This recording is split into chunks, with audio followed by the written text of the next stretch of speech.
There is a professional you know, perhaps you recognize parts of yourself in them. 15 years into a career that began with velocity, early promotions, expanding scope, increasing technical confidence, performance reviews that use the same language each year, reliable, trusted, high quality, essential. Their work has not deteriorated, it has improved. They solve harder problems now. They anticipate issues before they surface. They require less supervision than almost anyone around them. Managers depend on them. Teams stabilize around them. Nothing appears broken. And yet, something has stopped moving. Titles change more slowly. Invitations narrow. Strategic conversations occur elsewhere. New initiatives bypass them, often without explanation. No confrontation, no failure, no dramatic setback. Just a quiet repositioning inside the organization.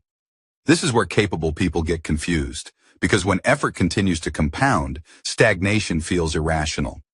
But mid-career rarely announces its turning points. It simply rearranges your relevance. By mid-career, competence is no longer rare. What once distinguished you has become expected. You are no longer evaluated for proving you can perform. That question was answered years ago. Now you are being evaluated for something far less visible, whether your presence alters the direction of the business. Most professionals never notice when the criteria change. They continue refining execution long after the organization has shifted its attention toward influence, authorship, and enterprise-level consequence. So they improve the work. They shorten timelines, increase accuracy, reduce friction, protect institutional memory. The organization benefits, but their standing does not. Nothing is technically wrong, and that's the problem. Because obvious failure forces adaptation, silent adequacy does not. The professional assumption is deceptively simple. If my work gets better, my career will follow. Early on, this correlation often holds. Effort converts into visibility. Visibility converts into advancement. Mid-career breaks that equation. Here, value begins to separate into two distinct categories. Work that improves outcomes. Work that improves perception of who shapes outcomes. These are not the same. The first makes the system run. The second determines who the system cannot run without. Many intelligent professionals spend a decade perfecting the former while unintentionally exiting the latter. They become operationally indispensable but strategically optional. Organizations protect such people, but rarely elevate them. Not out of malice, out of structural logic.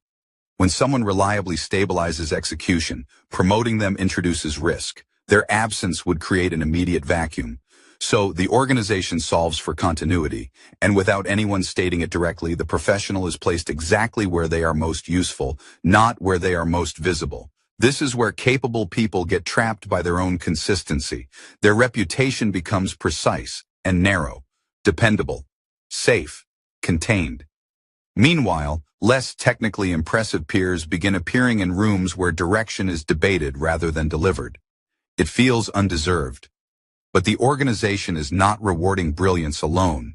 It is reallocating proximity to uncertainty. Those who are present when ambiguous decisions are shaped begin to inherit authority, often before they fully deserve it. Those who remain closest to execution inherit permanence. Permanence, in organizations, is frequently mistaken for progress. It is usually just inertia with a positive performance rating. The cost is rarely immediate. It accumulates quietly. Years pass without rupture, which makes the pattern harder to question. Externally, the professional still appears successful. Compensation is respectable. Colleagues trust them. Their calendar remains full. But internally, something begins to erode. Not confidence exactly, something more subtle. Professional elasticity, the sense that your future contains multiple plausible trajectories. One day, they notice a shift in how they are introduced. This is the person who knows everything about how we run this. Respectful, but backward-facing. They have become associated with continuity rather than possibility. Opportunities requiring reinvention tend to orbit elsewhere. Soon, a disorienting realization emerges. Their experience is deep, but not easily transferable. They are senior inside this structure, less legible outside it. This is the quiet risk of mid-career specialization without authorship. You accumulate mastery in environments you did not design. So when the environment changes, your leverage changes with it. The most unsettling part is that no single decision created this outcome. It formed through avoided questions. Am I known for executing priorities or defining them? Does my presence shift conversations or simply complete them? If I disappeared, would strategy slow or just the workflow? Most professionals never pause long enough to ask because activity is an effective anesthetic, and organizations reward motion far more consistently than reflection. Over time, the professional begins to sense an invisible ceiling, one that cannot be solved with effort alone. So they do what capable people always do. They work harder. They refine further. They become even more reliable, which paradoxically strengthens the very perception that confines them. This is how careers plateau without ever appearing stalled. The issue isn't effort. It is where effort has been allowed to accumulate. Mid-career stagnation often begins the moment a professional becomes known primarily for improving work rather than expanding organizational possibility. Execution creates trust, but authorship creates altitude. Organizations elevate those they associate with future shape, not just present stability. So the uncomfortable reframing is this: your work may be advancing, while your professional positioning quietly anchors you to yesterday's structure. And structures, unlike skills, do not promise longevity, especially to those who maintain them too well. Careers rarely stop because someone falls behind. More often, they stop because someone became exceptionally valuable to a version of the organization that is already aging.